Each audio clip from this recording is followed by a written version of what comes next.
22 अप्रैल 2025 की यह बात है और जम्मू कश्मीर का एक अनंतपुरा जिला लगता है और वहाँ का एक पहलगांव है और पहलगांव से दूर 6-7 किलोमीटर पर एक जगह है जो है वेस्टर्न घाटी। इसे मिनी स्विट्जरलैंड भी कहा जाता है। यहाँ पर देश भर के लोग घूमने आए थे। यहाँ पर लगभग 2000 लोगों की तादाद थी, भीड़ थी। यहाँ पर जो हिंदू लोग थे उनको तो ये है गोली से उड़ा रहे थे और जो मुस्लिम लोग थे उनसे कलमा सुनकर उन्हें छोड़ रहे थे और एक एक कर बहुत से हिंदू को यहाँ पर मारने के बाद यहाँ पर लगभग 28 लोगों को इन्होंने मौत के घाट उतारा था। इसमें यहाँ पर उन्होंने 26 बेकसूर लोगों को मारा था और इनमें से एक नेपाली था और जो उनकी बीबियां थी वह वहां पर रो रही थी, चीख रही थी, चिल्ला रही थी और वह आतंकवादी उन्हें कह रहे थे कि जाकर अपने मोदी से बता देना। और बस यही मामला था जो सोशल मीडिया पर बहुत तेजी से वायरल हो रहा था। और एक फोटो थी जो बहुत तेजी के साथ वायरल होने लगा था और वह भारत ही नहीं, जहां दुनिया का ऐसा कौन सा हिस्सा था जहां पर वह फोटो नहीं पहुंची थी। और वह फोटो हरियाणा का एक गांव लगता है, वहां का एक क्षेत्र है हरियाणा का करनाल और करनाल क्षेत्र का एक गांव लगता है भोसली। वहां का एक लड़का था विनय नरवाल जो नेवी में लेफ्टिनेंट के पद पर कार्यरत था और उसे गोली मारकर वह जमीन पर पड़ा हुआ है और उसकी पत्नी उसके बराबर में एक बेसुध हालत में बैठी हुई है। वह उसके डेड बॉडी के पास ऐसे बैठी हुई कि उसको किसी से कोई शिकायत नहीं, कोई शिकवा नहीं है। और यह फोटो सोशल मीडिया पर बहुत तेजी से वायरल हो रही थी और किसी से कुछ नहीं कह रही थी। और यह फोटो, यह तस्वीर पूरे हिंदुस्तान को झकझोर कर रख दिया था।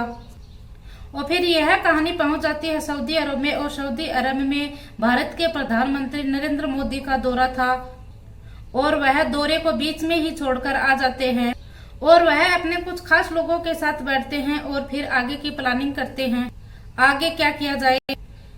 और फिर वह तारीख आती है 3 मई 2025 की। दिल्ली साउथ ब्लॉक के अंदर मीटिंग होती है और मीटिंग में प्रधानमंत्री नरेंद्र मोदी होते हैं, राजनाथ सिंह जो रक्षा मंत्री होते हैं, उपेंद्र द्विवेदी जो कि आर्मी चीफ होते हैं और अमरप्रीत सिंह यह एयरफोर्स चीफ होते हैं और दिनेश कुमार त्रिपाठी यह नेवी चीफ होते हैं। यह आपस में मीटिंग करने के बाद एक बात तय करते हैं कि इस हमले का बदला कैसे लिया जाए और उस हमले के जो बदला लेने के लिए जो हमला किया जाता है उसका नाम रखा जाता है ऑपरेशन सिंदूर। और इसके बाद जो होता है वह पूरी दुनिया देखती है और इस ऑपरेशन सिंदूर की कहानी आज अपनी कहानी के माध्यम से जानते हैं। आज भारत की सेना ने क्या करके दिखाया है इस कहानी के द्वारा जानने की कोशिश करते हैं और आप भी कहेंगे कुछ अलग नहीं, बहुत कुछ करके दिखाया है भारतीय सेना ने। नमस्कार, राधे राधे, मैं पूजा आज आपके सामने एक नई कहानी के साथ पेश हुई हूँ। आज की कहानी जम्मू कश्मीर के अनंतपुर जिले के पहलगांव के 22 अप्रैल के आतंकी हमले की है और इस हमले के बाद भारत और पाकिस्तान के बीच जो तनाव की स्थिति बनी है और 7 मई 2025 की यह बात है और देश भर के लगभग 244 जिलों को और गांव-गांव, शहर-शहर, कस्बे-कस्बे में सभी को तैयार किया है कि अगर आपातकालीन स्थिति आ जाएगी तो जो रिटायरमेंट लोग हैं और हर आम जनता के लिए इस परिस्थिति का कैसा सामना किया जाएगा। और तैयार रहने की बात कही जाती है उनको कि आप हर हाल में तैयार रहना है। एक तरफ तो पूरे देश को आपातकालीन स्थिति के बारे में बताया जा रहा था, तैयार रहने के लिए कहा जा रहा था और उधर पाकिस्तान की मीडिया एक कहानी मॉक ड्रिंक के नाम पर पाकिस्तान एक कहानी कहानी बना रहा है, जैसे कि पाकिस्तान डर जाएगा, यह कहानी बनाई जा रही है। वहां पर यह न्यूज चल रही थी और पाकिस्तान के बड़े बड़े अधिकारी भी यह बात कह रहे थे। मॉक ड्रिल की यह बात चल रही है। 6 और 7 मई की रात लगभग 1 बजे का समय था। भारत के खुफिया एजेंसी ने दरअसल यह तैयारी कर ली थी कि हमें कैसे एयर स्ट्राइक करना है और कहां कहां पर करना है और क्यों करना है, इसके पीछे की वजह है, क्या वजह है, यह सोचने में लगभग 15 दिन लग गए थे। कब कहां कैसे कदम उठाया जाएगा, इसीलिए 22 अप्रैल से 5 मई के बीच में यह प्लानिंग चलती रहती है। खुफिया एजेंसियों ने यह तैयार किया। थल सेना, वायु सेना और जल सेना ने यह तैयार किया, मिलकर यह प्लान कर लिया। इन्होंने पाकिस्तान और पाकिस्तान अधिकृत कश्मीर के अंदर जाकर एयर स्ट्राइक कर देते हैं और एक एयर स्ट्राइक कर देते हैं। वह एयर स्ट्राइक में जो कमाल होता है वह वाकई में ही कमाल की होती है। और इस बात की जानकारी शीर्ष सैन्य अधिकारी खुफिया कुरैशी, विंग कमांडर व्योमिका सिंह, यह मीडिया में आकर पूरी कहानी बताया और उन्होंने बताया कि बावरपुरी, मुर्रेत के तेराकला, सियालकोट, वरमाना, कोटली, मुजफ्फराबाद में ऐसे 2 हमले होते हैं। ऐसे कर 9 अलग अलग ठिकानों को निशाना बनाया जाता है और लगभग यहाँ पर 100 आतंकवादियों को घात कर दिया गया है, खत्म कर दिया जाता है, तबाह कर दिया जाता है, ना कि बल्कि उनके ठिकानों को भी ही तबाह कर दिया जाता है। अगर हम उनके बारे में विस्तार से बात करें तो पहले नंबर पर है मरकत सुहान अल्लाह बहावरपुर, जो कि और इसका एक हेडक्वार्टर बताया जाता है, उसका प्रमुख है मसूद अजहर है। और इस एयर स्ट्राइक में 10 उसके रिश्तेदार मारे गए हैं और इस एयर स्ट्राइक में उसकी एक बड़ी बहन है, उसकी बहनोई है और उसकी बड़ी बहन का भतीजी है और भतीजी का हस्बैंड है, साथ ही एक अन्य भतीजी है, दामाद है और ऐसे कर कुछ टोटल यहाँ पर 10 इसके परिवार वाले हैं। जब मसूद अजहर के पास यह खबर पहुंचती है, मसूद अजहर तक जब तक यह खबर पहुंचती है, जो जेके मोहम्मद का मुखिया होता है और इसी इलाके में इसका हेडक्वार्टर है, यह कहता है कि मैं भी मर जाता तो अच्छा होता। जब इंडियन मीडिया वालों ने यह बात मीडिया वालों को बताई तो वाकई में यह कमाल की बात है जब लोगों को यह बात पता चली तो। और इसमें और ज्यादा जानकारी की बात करें तो 24 दिसंबर साल 1999 की बात है। इंडियन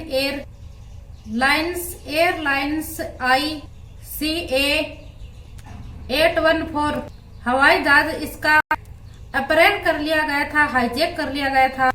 इस दिन इस हवाई जहाज के अंदर 121 जाने वाले मुसाफिर थे। उन आतंकवादियों ने भारत सरकार से शर्त रखी थी कि हमें यह मसूद अजहर चाहिए और साथ ही 3 और आतंकवादी जो भारत की अलग अलग सलाखों के अंदर बंद थे, हमें वह चाहिए। और भारत को उनको छोड़ना पड़ा, उन अपने मुसाफिरों के लिए, अपने उन लोगों के लिए उनको छोड़ना पड़ा था। फिर जो यह मसूद अजहर है, इसने जम्मू कश्मीर में 2000 में जम्मू और कश्मीर पर हमला करवाया था, विधानसभा पर यह हमला करवाया था और जैसे मोहम्मद का यह मुखिया है। और फिर 2016 में पठानकोट पर संसद पर हमला हुआ था, संसद पर साल 2016 में पुलवामा हमला हुआ था। यह सब जो हमले करवाने की पीछे की और यह सब करने वाले हमलावर, यह सब लोग जैसे जबकि एयर स्ट्राइक होता है, जबकि और यह उस एयर स्ट्राइक में मरकर सुहा हो जाता है यह इस्लाम अल्लाह। और यहाँ पर जो आतंकवादी होते हैं वह भी मारे जाते हैं। और अब बात करते हैं दूसरे की, जो है मरकत मुया, बात करते हैं दूसरे मुसाफिर की जो मरकत मोहम्मद। दरअसल यह लश्कर तैयबा का गाना है। यहाँ यहाँ पर अजमल कसाब और डेविड हेडली जैसे आतंकवादी ट्रेनिंग दी गई। न जाने यहाँ पर कितने आतंकवादियों को ट्रेनिंग दी गई होगी। अजमल कसाब की हम बात करें तो अजमल कसाब 26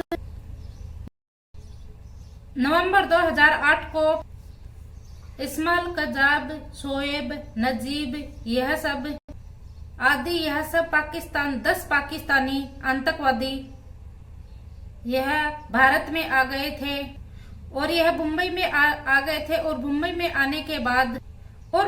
आने के बाद सबसे व्यस्त railway station, Taj Mahal hotel, Oberoi hotel, गिबन हाउस, यहूदी केंद्र, न्यू बोर्ड कैफे, छत्रपति शिवाजी ट्रमन हॉस्पिटल जैसे 4 दिन तक यहाँ पर निशाना बनाया था और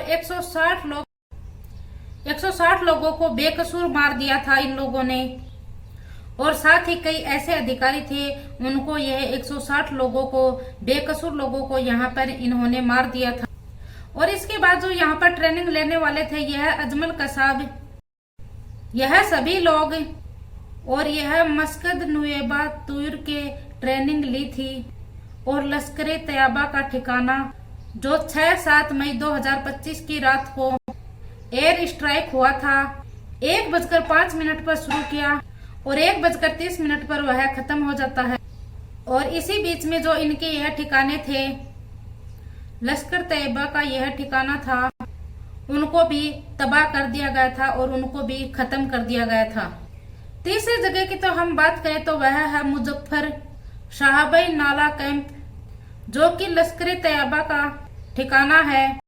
सोनमर्ग, गुलमर्ग, पहलगांव में हमले हुए हैं, जैसे अभी 22 अप्रैल 2025 की दोपहर 3 बजे। और यह हमने कहानी के शुरू में ही बताया था कि 3 आतंकवादी हैं, उनके पास आधुनिक हथियार हैं और यह हिंदुओं को निशाना बना रहे थे, हिंदुओं को चुन चुन कर मार रहे थे। और उनकी जो पत्नियां थी, उन्हें कह रहे थे कि जाकर अपने मोदी को बता देना कि हमने इसको मार दिया है। और इसके बाद जो होता है वो एयर स्ट्राइक के माध्यम से पता चल ही जाता है। 20 अक्टूबर 2024 को गंदेरबल एक जिला लगता है कश्मीर का, वहां की एक जगह लगती है सोमवर्ग, उसका निर्माण कार्य चल रहा था। और वहां पर जो मजदूर थे, डॉक्टर थे, वह कर्मचारी थे, बेकसूर थे, वह वहां पर काम कर कर निकल रहे थे रात के समय। और रात के 8 बजे का यह समय था, वह कर्मचारी वहां से काम कर कर निकल रहे थे और उन आतंकवादियों ने उन्हें गोलियों से भून दिया और उन्हें बेकसूर मौत के घाट उतार दिया। और इनको जो ट्रेनिंग मिली थी वह शाहबाई नाला मुजफ्फराबाद में लश्कर तैयबा से ट्रेनिंग दी थी। इनको एयर स्ट्राइक में तबाह कर दिया गया। अब 4 नंबर की बात करते हैं। मस्कर अब्बास कोटरी, जैसे मोहम्मद का ठिकाना है, यह उसी से लगभग यह 13 किलोमीटर दूर यह ठिकाना है। यहाँ पर फिदाइन तैयार किए जाते हैं, जो कि अपने शरीर पर बम वगैरह बांधकर कहीं पर भी जाकर फट जाते हैं। उन्हें अपनी कोई फिक्र नहीं होती है, उनको ऐसा तैयार किया जाता है। जैसे कि 14 फरवरी 2019 को पुलवामा में हमला हुआ था, जिसमें भारत के 40 जवान शहीद हुए थे। यहाँ पर जो यह मरकज अब्बास है, जो कोटली है, इसको भी तबाह कर दिया गया है। जो भारतीय सेना ने एयर स्ट्राइक किया और इसको भी तबाह कर दिया। और अब नंबर 5 की बात करें तो सैयद तिलाब, यहाँ पर हथियारों की ट्रेनिंग, विस्फोटक और जंगल में सर्वाइकल कैसे किया जाए, इनको ट्रेनिंग दी जाती है। और लश्कर तैयबा का भी एक ठिकाना, यहाँ पर भी ऐसी ही ट्रेनिंग दी जाती है और एयर स्ट्राइक होता है। और मुजफ्फराबाद के सिलाई विवाद को, इसको भी नष्ट कर दिया जाता है एयर स्ट्राइक की वजह से। नंबर 6 आता है मेहमूना सयालकोट, पठानकोट हमले के लिए जो आतंकवादी उनके लिए तैयार किए गए थे, वह इसी जगह पर थे जो हिजबुल मुजाहिदीन का यह ठिकाना बताया जाता है, प्रशिक्षण केंद्र बताया जाता है। 28 मार्च 2025 को जम्मू कश्मीर की कठुआ इन्होंने एसओजी की टीम पर हमला कर दिया था, जिसमें 4 जवान शहीद हो गए थे। और इसमें से 2 पाकिस्तानी जो पाकिस्तान से ट्रेनिंग लेकर, इनमें से मेहमूना जोयासिया, और इसने यहाँ पर ट्रेनिंग लेकर हिजामुद्दीन के कोर्ट पर भी हमला किया था और इसको भी एयर स्ट्राइक में तबाह कर दिया। ऐसे ही सर्जन 13 कला, यह भी आतंकवादियों का ही एक ठिकाना बताया जाता है, इसको भी तबाह कर दिया जाता है। 8 नंबर की बात करें तो मस्कर राहिन शाहीन मुद्दाइन का एक केंद्र है जो 2023 में श्रद्धालुओं पर हमला किया था। ऐसे ही सर्जन 13 कला, यह भी एक आतंकवादियों का ठिकाना है, इसको भी नष्ट कर दिया जाता है। 8 नंबर की बात करें, इस घटना को बताने के बारे में किसी के दिल को ठेस पहुंचाना नहीं है, किसी को आहत करना नहीं है, बल्कि आपको सचेत करना है। ऐसे ही और वीडियो देखने के लिए हमारे चैनल को सब्सक्राइब करें, न्यू हो तो वीडियो को लाइक करें। जय हिंद, जय भारत।